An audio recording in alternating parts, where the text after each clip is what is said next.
C'est la guerre entre Chelsea et le FC Barcelone, les deux clubs se livrent une bataille sans merci sur le mercato. Restez bien connectés, on vous explique tout ça dans un instant.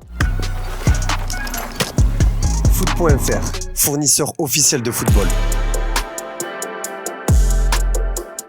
Bonjour à toutes et à tous et bienvenue dans ce nouveau JT Foot Mercato. Le Barça va jouer un sale tour à Chelsea dans le dossier Jules Koundé, mais les Blues ne comptent pas se laisser faire et préparent leur revanche. Cet été, Chelsea et le Barça ont souvent été liés sur le mercato. Tout a commencé avec le départ d'Andreas Christensen chez les Blaugrana. Les Blues ont aussi perdu Antonio Rudiger qui a pris la direction du Real Madrid. Forcément, la formation entraînée par Thomas Tuchel a fait de la défense le secteur prioritaire à renforcer. En ce sens, le club londonien a recruté Kalidou Koulibaly pour 40 millions d'euros. Sauf que le Sénégalais a été l'une des cibles prioritaires du Barça à ce poste. Les Coulés ont perdu une bataille mais pas la guerre et ont riposté en chippant Jules Koundé qui n'était autre que le favori de Chelsea au poste de défenseur central. Sport assure que l'international tricolore va bien rejoindre les Blaugrana contre un chèque de 50 millions d'euros plus 10 de bonus. Le joueur de 23 ans s'était déjà lui mis d'accord avec la formation catalane autour d'un contrat de 4 saisons. Un véritable combat de boxe entre les deux géants d'Europe. On rappelle que le Brésilien Rafinha a aussi été longtemps associé à Chelsea avant que le Barça ne rafle la mise. Si les Blues ont pris un direct du droit dans le dossier Jules Koundé, la riposte est déjà en préparation. Et oui, car le Barça compte bien jouer encore de sales tours à Chelsea. Ces derniers souhaitent enrôler César Azpilicueta et Marcos Alonso notamment. Selon Sport, un accord existerait déjà entre les deux clubs pour le capitaine londonien pour un transfert compris entre 4 et 5 millions d'euros. Sauf que tout pourrait bien capoter. Et oui, selon Mundo Deportivo, Thomas Tuchel la mauvaise et pourrait donc bloquer le transfert de l'Espagnol. Même cas de figure pour le latéral gauche. Selon Sport, Chelsea bloque désormais les négociations. L'axe Chelsea-Barça ne devrait donc plus être reconduit d'ici la fin du mercato.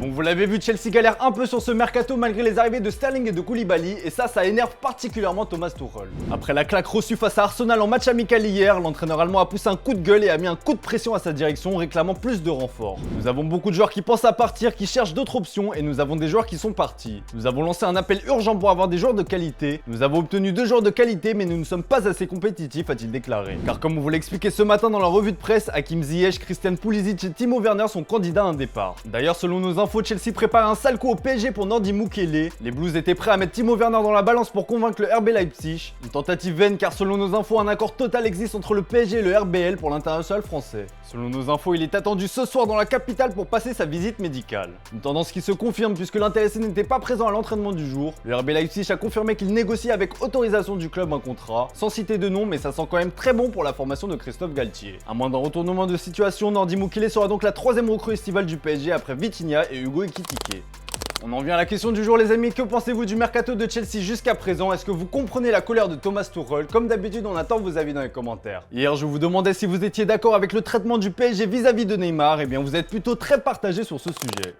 Dans le reste de l'actu, l'OM continue ses emplettes sur le marché et touche au but pour un attaquant de renommée mondiale. L'Olympique de Marseille a grandement renforcé son secteur défensif jusqu'à présent, mais en attaque, seule l'arrivée de Luis Suarez a été enregistrée. Un renfort un peu léger pour la Ligue des Champions. En ce sens, un joueur offensif d'expérience pourrait donc être recruté. Et bien selon le média chilien La Tercera, ça sent bon pour Alexis Sanchez. Le média qui s'appuie aussi sur des publications italiennes explique que les négociations entre les Phocéens et l'Inter sont en cours. Le principal concerné serait très intéressé par le challenge marseillais, mais il devra consentir de gros efforts financiers pour que ce transfert aboutisse. Néanmoins, selon les dernières infos en provenance de l'OM, ce n'est pas vraiment la même chanson. D'après RMC Sport, il n'y a tout simplement pas de discussion entre les différentes parties. Affaire à suivre.